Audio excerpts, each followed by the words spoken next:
school that day.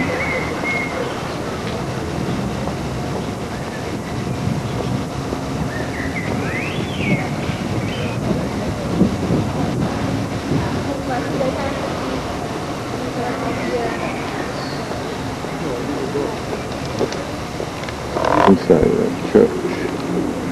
There once was a church. So what happens when you play with matches?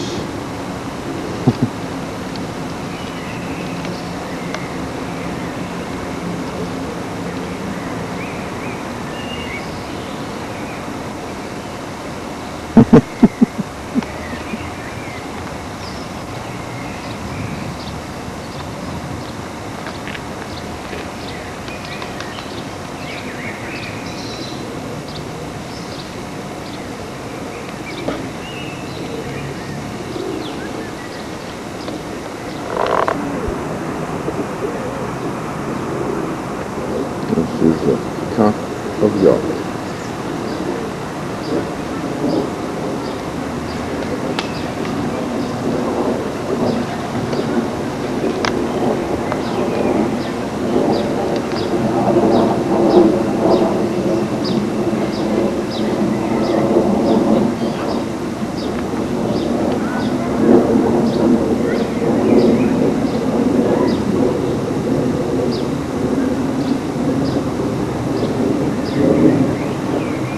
For its stained glass windows.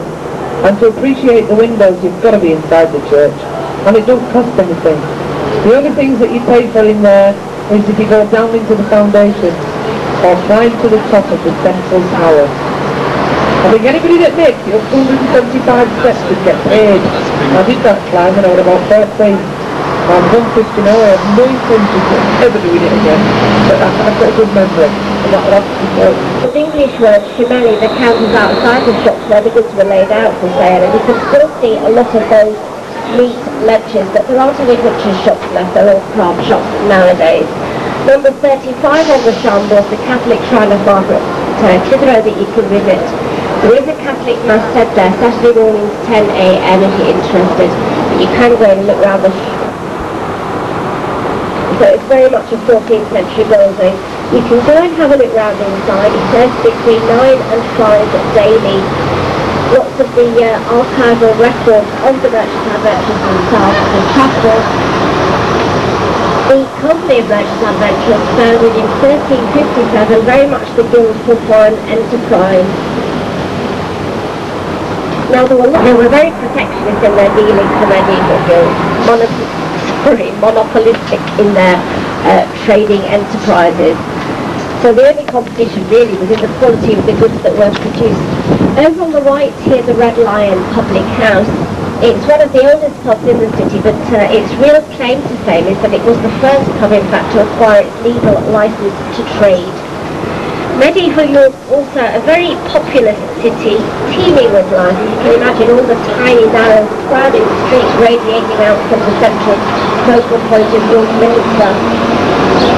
There were 40 parishes here in the Middle Ages period, lots of churches, one abbey, St Mary's Abbey, closed down by Henry VIII in 1539, and lots of priories and nunneries also. All manner of religious institutions existed here in York. The Archbishopric of York, established back in the 8th century, the first Archbishop was Egbert. So it's a big religious centre, this city here. Over on the right, one of the medieval churches, St Dennis Church. It dates from the 14th and 15th centuries. That's the dates of the building of the church.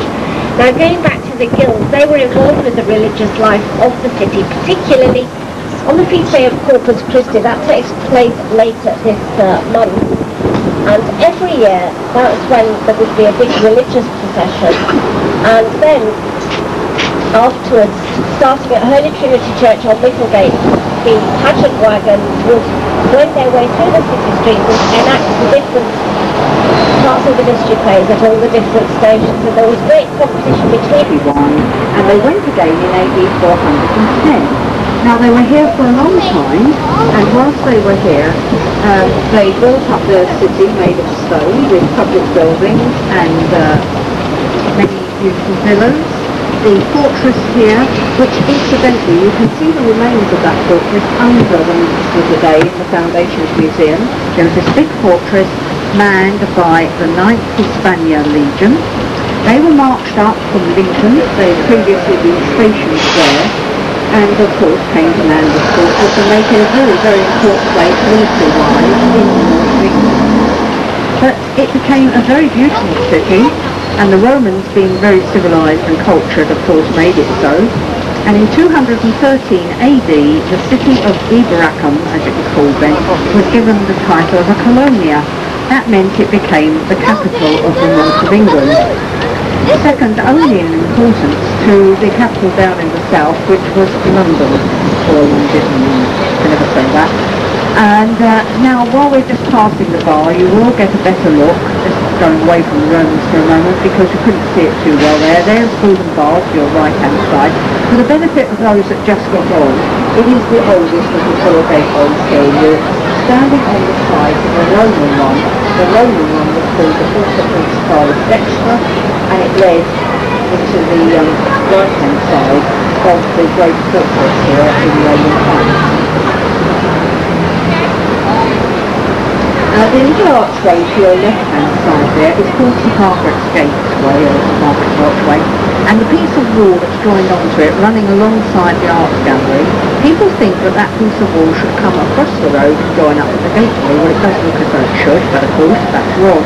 As I said to the people earlier, the city wall came round behind us here to join the gateway. That piece of wall should go round and join up with the Abbey wall, the Abbey of St Mary's, because it had its own wall.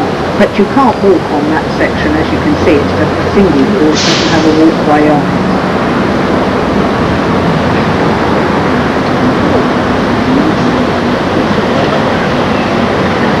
The entrance that leads onto the main body of the tower. And that one was built in the 13th century, but prior to that there was a wooden tower standing on the mocks there. And the wooden tower has a very, very dark side to York's history, because in March 1190, the Jewish community were moneylenders. At that time, Jews were moneylenders all over England. Christians weren't allowed to be by law. Here in York, there was a lot of anti-Semitic feeling, and a mob formed, and they pursued the Jewish people into the wooden tower, and then they surrounded it, and they demanded that the Jews came out again, to be baptised as Christians. Well, you can imagine those Jews are not going to submit to that, so very regrettably 150 Jewish people died here that night. They committed mass suicide inside the wooden tower, and the mob set fire to it, and to this day there is no Jewish community in the city. You can see some people peering over the top there. It does look very unsafe, but it isn't. It is quite safe for you. But just from this angle it doesn't look too good. Of course, there used to be a moat around it. That child that's skipping along there, she would have been in the moat had it still been there. And at one time there was also a governor's house for the prison, because as I said, the buildings back there were the ruins.